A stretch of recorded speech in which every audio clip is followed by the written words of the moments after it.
Java HD ಮೈಸೂರಿನ ಹೆಮ್ಮೆಯ bike. ಡುಗ್ ಡುಗ್ ಸದ್ದು ಮತ್ತು ಕನ್ನಡಿಗರ ನಾಡಿಮಿಡಿತ. ಕೇಳಿಸ್ತಾ ಇದೆಯಾ ಈ ಸೌಂಡ್? ಇದು ಬರೀ ಮೋಟಾರ್ ಸೈಕಲ್ನ ಎಕ್ಸಾಸ್ಟ್ ಸೌಂಡ್ ಅಲ್ಲ. ಇದು 1960 ಮತ್ತು 70ರ ದಶಕದ ಇಡೀ ಕರ್ನಾಟಕದ ಯುವಕರ ಹಾರ್ಟ್ ಬೀಟ್.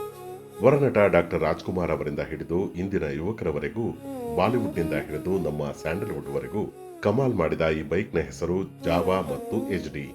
ಇವತ್ತಿನ ವಿಡಿಯೋದಲ್ಲಿ ನಾವು ಕೇವಲ ಒಂದು ಬೈಕ್ ಬಗ್ಗೆ ಮಾತನಾಡ್ತಿಲ್ಲ, ಬದಲಾಗಿ ಎರಡನೇ ಮಹಾಯುದ್ಧದ ನಾಜಿಗಳ ಗುಂಡೇಟಿನಿಂದ ಪಾರಾಗಿ ಮೈಸೂರಿನ ಮಹಾರಾಜರ ಆಶ್ರಯದಲ್ಲಿ ಬೆಳೆದು ಸಾವಿರಾರು ಕನ್ನಡಿಗರ ಬೆವರಿನಿಂದ ಜಗತ್ತನ್ನೇ ಗೆದ್ದ ಒಂದು ಮಾಸ್ಟರ್ ಪೀಸ್ ಯಂತ್ರದ ಕತೆ ಹೇಳ್ತೀವಿ. Welcome to the epic story of Java.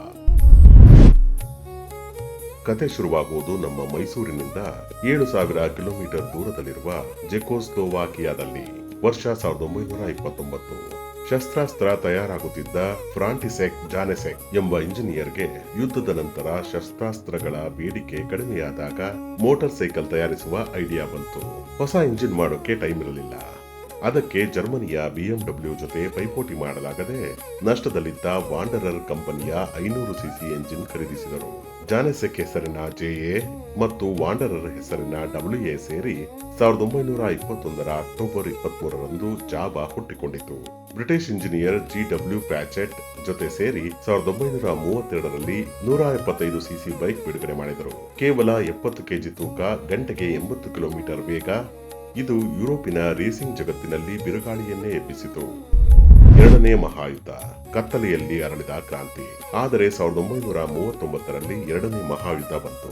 ಹಿಟ್ಲರ್ನ Nazi ಪಡೆ ಜಾವಾ ಕಾರ್ಖಾನೆಯನ್ನು ವಶಪಡಿಸಿಕೊಂಡು ಬೈಕ್ ಉತ್ಪಾದನೆ ನಿಲ್ಲಿಸಿ ಸೇನಾ ವಾಹನಗಳ ರಿಪೇರಿಗೆ ಬಳಸಿಕೊಂಡಿತು. ಆದರೆ ಜಾವಾ ಇಂಜಿನಿಯರ್ಗಳಾದ ಜೆ ಜೋಸೆಫ್ ಮತ್ತು ಜೆ ಕ್ರಿವ್ಕಾ ಸುಮ್ಮನೆ ಕೂರಲಿಲ್ಲ. ಗೊತ್ತಾ, ಪ್ರೇಗ್ ನಗರದಲ್ಲಿ ನಾಜಿಗಳ ಕಣ್ಣೆದುರಲ್ಲಿ ಒಂದು ರಹಸ್ಯ ಕಾರ್ಯಾಗಾರದಲ್ಲಿ ಹೊಸ ಬೈಕ್ ಡಿಸೈನ್ ಮಾಡಿದರು.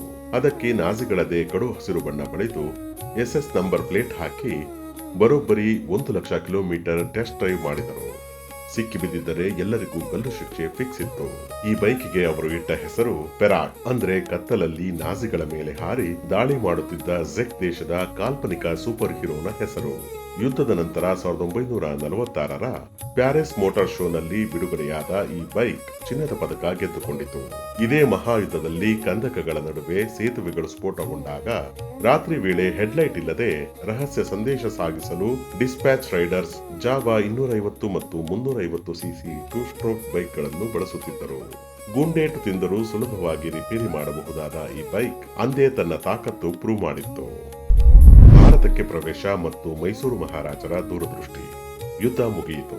1950ರ ದಶಕದಲ್ಲಿ ಭಾರತ ಸರ್ಕಾರ ವಿದೇಶಿ ವಾಹನಗಳ ಆಮದನ್ನು ಬ್ಯಾನ್ ಮಾಡಿತ್ತು. ಆಗ ಮುಂಬೈನ ಪಾರ್ಸಿ ಉದ್ಯಮಿಗಳಾದ ರುಸ್ತುಂ ಇರಾನಿ ಮತ್ತು ಫರೂಕ್ ಇರಾನಿ ಜಾವಾ ಬೈಕ್ ಅನ್ನು ಭಾರತದಲ್ಲೇ ತಯಾರಿಸುವ ಒಪ್ಪಂದ ಮಾಡಿಕೊಂಡರು. ಇರಾನಿ ಬ್ರದರ್ಸ್ ಈ ಫ್ಯಾಕ್ಟರಿಯನ್ನು ಪುಣೆ ಅಥವಾ ಮುಂಬೈನಲ್ಲಿ ಸ್ಥಾಪಿಸಲು ಪ್ಲಾನ್ ಮಾಡಿದ್ದರು. ಆದರೆ ಕತೆಗೆ ಟ್ವಿಸ್ಟ್ ಕೊಟ್ಟಿತ್ತು ನಮ್ಮ ಮೈಸೂರಿನ ಹೆಮ್ಮೆಯ ಮಹಾರಾಜರಾದ ಶ್ರೀ ಜಯಚಾಮರಾಜೇಂದ್ರ ಒಡೆಯರ್. ಅಂತಾರಾಷ್ಟ್ರೀಯ ರೇಸಿಂಗ್ ಬಗ್ಗೆ ಅಪಾರ ಆಸಕ್ತಿ ಹೊಂದಿದ್ದ ಮಹಾರಾಜರು ಈ ಫ್ಯಾಕ್ಟರಿ ನಮ್ಮ ಮೈಸೂರಿನಲ್ಲೇ ಆಗಬೇಕು ಎಂದು ಪಟ್ಟು ಹಿಡಿದರು. ನಮ್ಮ ಮಹಾರಾಜರು ಕೇವಲ ಜಾಗ ಕೊಡಲಿಲ್ಲ, ಬದಲಾಗಿ ತಾವೇ ಸ್ವತಃ ಬಂಡವಾಳ ಹೂಡಿದರು. ಮೈಸೂರಿನ ಯಾದವಗಿರಿಯಲ್ಲಿ 5.41 ಲಕ್ಷ ರೂಪಾಯಿಗೆ 25 ಎಕರೆ ಜಾಗ ಖರೀದಿಸಿ ಒಟ್ಟು 51 ಲಕ್ಷ ರು ಹೂಡಿಕೆಯೊಂದಿಗೆ ಐಡಿಯಲ್ ಜಾವಾ ಲಿಮಿಟೆಡ್ ಶುರುವಾಯಿತು. ಮಾರ್ಚ್ 5, 1961ರಂದು ಖುದ್ದಾಗಿ ಮಹಾರಾಜರೇ ಇದನ್ನು ಉದ್ಘಾಟಿಸಿದರು. ಕನ್ನಡಿಗರ ಬ್ರೈನ್ ಪವರ್ ಮತ್ತು ಕಾರ್ಖಾನೆಯ ಸುವರ್ಣಯುಗ. ಇಲ್ಲಿಂದ ಶುರುವಾಗುತ್ತೆ ನೋಡಿ ನಮ್ಮ ಕನ್ನಡಿಗರ ಅಸಲಿ ತಾಕತ್ತು. ಆ 26 ಎಕರೆ ಫ್ಯಾಕ್ಟರಿಯಲ್ಲಿ 2200ರಿಂದ 3500 ಕನ್ನಡಿಗರು 3 ಶಿಫ್ಟ್ಗಳಲ್ಲಿ ಕೆಲಸ ಮಾಡುತ್ತಿದ್ದರು. ದಿನಕ್ಕೆ 126ರಿಂದ 130 ಬೈಕ್ಗಳು ಉತ್ಪಾದನೆಯಾಗುತ್ತಿದ್ದವು. ಜಾವಾ ಫ್ಯಾಕ್ಟರಿಯಲ್ಲಿ ಕೆಲಸ ಇದೆ ಅಂದರೆ ಹುಡುಗರಿಗೆ ಮದುವೆ ಮಾರುಕಟ್ಟೆಯಲ್ಲಿ ಭಾರಿ ಡಿಮ್ಯಾಂಡ್ ಮತ್ತು ವರದಕ್ಷಿಣೆ ಸಿಗುತ್ತಿತ್ತಂತೆ. ಫ್ಯಾಕ್ಟರಿಯ MD ಫರೂಕ್ ಇರಾನಿ ಅವರು 6 ಅಡಿ ಎತ್ತರದ ಅತ್ಯಂತ ಹ್ಯಾಂಡ್ಸಮ್ ಮತ್ತು ಚಾಣಾಕ್ಷ ಬಾಸ್ ಆಗಿದ್ದರು. ಅವರು ಪ್ರತಿಯೊಬ್ಬ ಕಾರ್ಮಿಕನನ್ನು ಹೆಸರಿಡಿದು ಕರೆಯುತ್ತಿದ್ದರು. ಇನ್ನು ನವೆಂಬರ್ 26, 1960ರಂದು ಕೆಲಸಕ್ಕೆ ಸೇರಿದ CV ಲಕ್ಷ್ಮಣ್ ಈ ಕಂಪನಿಯ ಮೊದಲ ಉದ್ಯೋಗಿ. ಒಮ್ಮೆ ಝೆಕ್ ದೇಶದ ಇಂಜಿನಿಯರ್ಗಳು ಮೈಸೂರಿಗೆ ಬಂದು ಯಾರು ಫಾಸ್ಟ್ ಆಗಿ ಬೈಕ್ ಬಿಚ್ಚಿ ಜೋಡಿಸ್ತಾರೆ ಅಂತ ಚಾಲೆಂಜ್ ಹಾಕಿದ್ರು. ನಮ್ಮ ಮೈಸೂರಿನ ಲೋಕಲ್ ಮೆಕ್ಯಾನಿಕ್ ಎಲ್ ಲಕ್ಷ್ಮಣ ಅವರು ಆ ವಿದೇಶಿಗರನ್ನು ಸಲೀಸಾಗಿ ಸೋಲಿಸಿ ಕನ್ನಡಿಗರ ತಾಕತ್ತು ತೋರಿಸಿದರು. ಅಷ್ಟೇ ಅಲ್ಲ, ಸುರಿಯುವ ಮಳೆಯಲ್ಲೇ ಮೈಸೂರಿನಿಂದ ಬೆಂಗಳೂರಿಗೆ ಸರಾಸರಿ 97 ಕಿಲೋಮೀಟರ್ ವೇಗದಲ್ಲಿ ಬೈಕ್ ಟೆಸ್ಟ್ ಮಾಡಿದ ಸಾಹಸಿಗರು ನಮ್ಮವರು. ಮತ್ತೊಂದು ಕ್ರೇಜಿ ಸ್ಟೋರಿ ಕೇಳಿ. ಝೆಕ್ ತಂತ್ರಜ್ಞ ವೆಸೆಲಿ ಈ ಬೈಕ್ 90 ಕಿಲೋಮೀಟರ್ ವೇಗ ದಾಟಲ್ಲ ಅಂದಾಗ ನಮ್ಮ ಫೋರ್ಮ್ಯಾನ್ BS ಶಿಂದೆ ಮೈಸೂರಿನ ಟ್ರಾಫಿಕ್ ಫ್ರೀ ರಸ್ತೆಯಲ್ಲಿ 120 ಕಿಲೋಮೀಟರ್ ವೇಗದಲ್ಲಿ ಓಡಿಸಿ ಬೆಟ್ ಗೆದ್ದು ಒಂದು ಬಾಟಲ್ ಸ್ಕಾಚ್ ವಿಸ್ಕಿ ಗಿಫ್ಟ್ ಪಡೆದರು. ಕೇವಲ ಬೈಕ್ ಮಾತ್ರವಲ್ಲ, ನಮ್ಮ R&D ವಿಭಾಗದ ಮೊಹಮ್ಮದ್ ದಸ್ತಗೀರ್ ಮತ್ತು AR ಶ್ರೀನಿವಾಸನ್ ಅವರ ತಂಡ ಜಾವಾ ಇಂಜಿನ್ ಬಳಸಿ ಆಟೋ ರಿಕ್ಷಾ ಮತ್ತು ಹಾರುವ ಏರ್ ಗ್ಲೈಡರ್ ಪ್ರೋಟೋಟೈಪ್ಗಳನ್ನು ಮೈಸೂರಿನಲ್ಲೇ ಸೃಷ್ಟಿಸಿತು. ಯಾಕೆ ಯೂನಿಕ್? 8 ವಿಸ್ಮಯಗಳು. ಇಂದಿನ ಸೂಪರ್ ಬೈಕ್ಗಳಿಗೂ ಟಫ್ ಕಾಂಪಿಟೇಷನ್ ಕೊಡುವ ಈ HD ಬೈಕ್ಗಳು ಇದುವರೆಗೂ ಯಾಕೆ ಅಷ್ಟು ಯೂನಿಕ್ ಆಗಿವೆ ಗೊತ್ತಾ?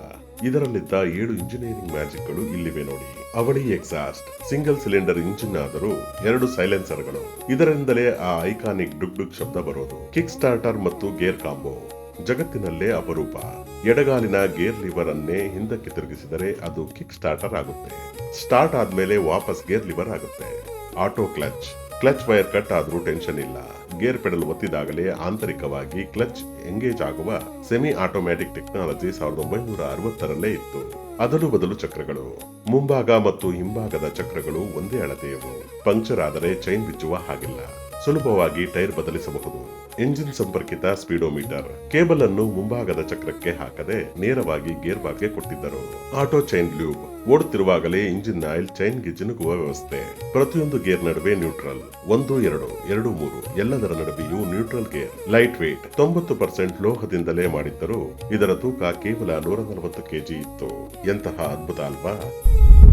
ಪಾಪ್ ಕಲ್ಚರ್, ಮೋಟಾರ್ ಸ್ಪೋರ್ಟ್ಸ್ ಮತ್ತು ಒಂದು ಶಕೆಯ ಅಂತ್ಯ. 1971ರಲ್ಲಿ HD ಬ್ರ್ಯಾಂಡ್ ಶುರುವಾಯಿತು.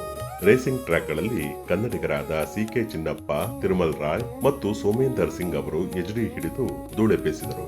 ದೀಪಕ್ ಕಾಮತ್ GPS ಇಲ್ಲದೆ HDಯಲ್ಲೇ ಜಗತ್ತನ್ನು ಸುತ್ತಿದರು.